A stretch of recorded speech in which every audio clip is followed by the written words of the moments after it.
Hey, Sports Entertainment Marketing.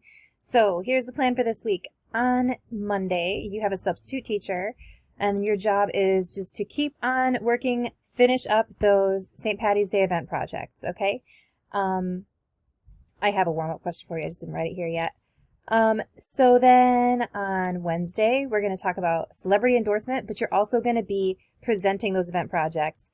And we're going to pull out these ideas of occasion appeal and ancillary products, basically two ways that you can get people to buy things that they're excited about.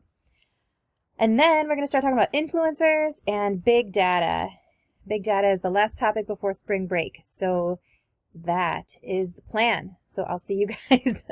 I'll see you guys on Wednesday. Okay, bye.